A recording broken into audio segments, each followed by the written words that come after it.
Drawing এর exam দেওয়াতে নিয়ে গিয়ে সব স্টুডেন্টদের সাথে একসাথে লাইন দিয়ে খিচুড়ি খেয়ে আসলাম। আজকে রবিবার আমার সমস্ত ড্রয়িং স্টুডেন্টসদের অ্যানুয়াল এক্সাম, তো সেই কারণেই সবাই সকাল সকাল রেডি হয়ে বেরিয়ে পড়েছে আর বাড়ির সামনে থেকে অটো ধরে নিয়েছি। কিন্তু আমাদের সবার একটা অটোতে হচ্ছিল, কারণ আমরা টোটাল 10 জন ছিলাম। সেই কারণে যে কজনের অটোতে ধরেছে তাদেরকে পাঠিয়ে দিলাম আর পরের অটোর জন্য ওয়েট না করে আমরা হাঁটতে শুরু করলাম। আর আমরা বড়রাই হেঁটে যাচ্ছিলাম, সমস্ত ছোট ছোট স্টুডেন্টদের অটো করে পাঠিয়ে দিয়েছিলাম আর ওরা বাস স্ট্যান্ডে গিয়ে অপেক্ষা করবে, তাই আমরা অটোর জন্য ওয়েট না করে হাঁটতে হাঁটতে বাস স্ট্যান্ড চলে গেলাম আর সেখান থেকেই টোটো ধরে নিলাম। পৌঁছে গেছি লোকেশনে। আর এই স্কুলেই কিন্তু প্রত্যেক বছর আমার সমস্ত ড্রয়িং স্টুডেন্টদের এক্সাম হয়, দেখেছো ওরা পৌঁছেও গেছে আমাদের আগে। যাই হোক, 12:30 থেকে ওদের এক্সাম স্টার্ট হবে, তাই ওরা 11:30টার মধ্যেই ক্লাসরুমে ঢুকে গেছিল। আর এদিকে মাসি প্রত্যেকের জন্য একটা করে লজেন্স কিনে নিয়েছিল। স্কুলের সামনের রাস্তায় কিছুক্ষণ সবাই মিলে হাঁটাহাঁটি করার পর একটা চায়ের দোকানে ঢুকলাম। এখানে কিন্তু প্রত্যেক বছরই আমরা এসে চা খাই আর গল্প করি। কি করবো, এতটা সময় এক্সাম, আমাদেরও তো সময়টা পাস করতে হবে। এই তো চলে এসছে আমাদের চা। জানো তো, চায়ের দোকানের কাকুটাও কিন্তু সেদিন খুব সময় নিয়ে যত্ন করে আমাদের জন্য চাটা বানিয়েছিল। আর আমি তো বিস্কুট ছাড়া শুধু শুধু চা একদমই খেতে পারি না, সেই কারণে আমি একটা বিস্কিটও নিয়ে নিলাম। এমনিতেও সকালবেলা কিছু না খেয়ে বেরিয়েছিলাম, সেই কারণে একটু খিদেও পেয়ে গেছিল। যাই হোক, সমস্ত স্টুডেন্টদের এক্সাম শেষ হয়ে গেছে আর আমি এখন সবাইকে ক্যান্ডিগুলো দিয়ে দিচ্ছি। দুজন স্টুডেন্টদের এক্সাম এখনো শেষ হয়নি, যেহেতু ওরা ওয়াটার কালারের এক্সাম দিচ্ছে তাই সময়টা ওদের একটু বেশিই লাগে। যাই হোক, দুটোর মধ্যে ওদের এক্সামও শেষ হয়ে যায়। এরপরেই আমরা রওনা দিই বাড়ির পথে। আর আমাদের বাড়ির সামনেই না একটা মাঠে অনুকূল ঠাকুরের অনুষ্ঠান হচ্ছিল আর সবাইকে খিচুড়িও খাওয়াচ্ছিল। তখন আমার স্টুডেন্টরা বায়না শুরু করেছে ওরাও গিয়ে খিচুড়ি খাবে। প্রথমে তো আমি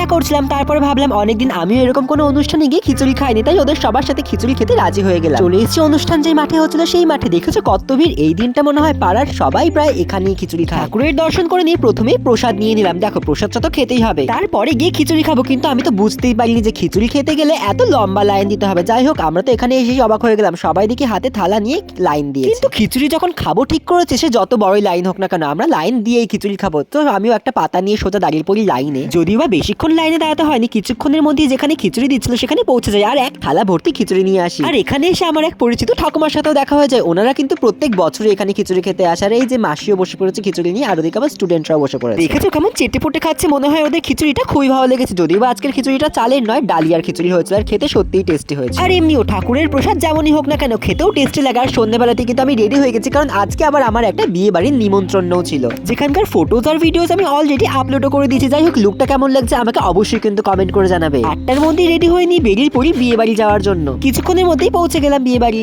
আর এই তো এখানে আজকে নতুন বউ কিরণকে দেখতে কিন্তু সত্যিই খুব মিষ্টি লাগছিল। সাজানোটাও কিন্তু খুব সুন্দর হয়েছে। তোমাদের এই নতুন বউকে কেমন লাগলো অবশ্যই কিন্তু কমেন্ট করে জানাবে। আর এই যে আজকে নতুন বউয়ের মেকআপ আর্টিস্ট এখানে বসে আছে। কাকির আজকে আমাদের সাথে আসার কথা ছিল, কিন্তু মেকআপ করানোর পর কাকির বাড়িতে গিয়ে রেডি হয়ে আবার আসার মতো এনার্জি ছিল না। আমি তো বিয়ে বাড়িতে গিয়েই প্রথমে পকোড়ার স্টলে চলে যাই, কারণ ভেজ পকোড়া হোক বা চিকেন পকোড়া, আমার পকোড়া খেতে খুবই ভালো লাগে। যদিও বা আজকে ভেজ পকোড়া ছিল আর খেতেও কিন্তু খুবই ভালো ছিল। এর কিছুক্ষণ পরে আমরা নিচে চলে আসি, কারণ বরের এন্ট্রি হচ্ছিল। আর যেহেতু এটা একটা নন বেঙ্গলি বিয়ে ছিল, আর তোমরা সবাই জানো নন বেঙ্গলি বিয়েতে কিন্তু বরের এন্ট্রিটা একটু বেশি ধামাকাদার হয়। দেখেছো কত টাকা ওরা আছে। প্রথমে তো অনেকেই ভেবেছিল এগুলো হয়তো নকল টাকা, পরে যখন ওরা জানতে পারে যে এগুলো নকল নয় আসল টাকা, তখন টাকা করানোর জন্য হুড়োহুড়ি বেঁধে যায়। যদিও আমি একটাও টাকা পাইনি, কিন্তু রূপম 30 থেকে 40 টাকা মতো পেয়েছিল। যাই হোক, যাওয়ার সময় টোটো ভাড়াটা আমাদের উঠে গেল। দেখেছো টাকা পেয়েছে বলে রূপম আনন্দে নাচ শুরু করে দিয়েছে। যাই হোক, এরপরে বরকে কোলে করে নিয়ে পুরো মণ্ডপ পর্যন্ত নিয়ে আসে। যাই বলো, অনেকটাই রাত হলে এবার আমাদের খাওয়া দাওয়া সেরে বাড়ি ফিরতে হবে। কিন্তু খাওয়ার জায়গায় এসে দেখি লম্বা লাইন। আমরা কফি খেয়ে নিজের খিদেটা একটুখানি চেপে রাখলাম আর পরের ব্যাচে খেতে বসলাম। আর আজকের মেনুতে কিন্তু অনেক কিছুই ছিল, যদিও আমি শুধু ডিমের ডেভিলটাই ভিডিওতে নিতে পেরেছি। সো গাইস, তোমাদের আজকের এই ভিডিওটা কেমন লাগলো অবশ্যই কমেন্ট করে জানিও। দেখা হচ্ছে অন্য ভিডিওতে। আজকের জন্য টাটা,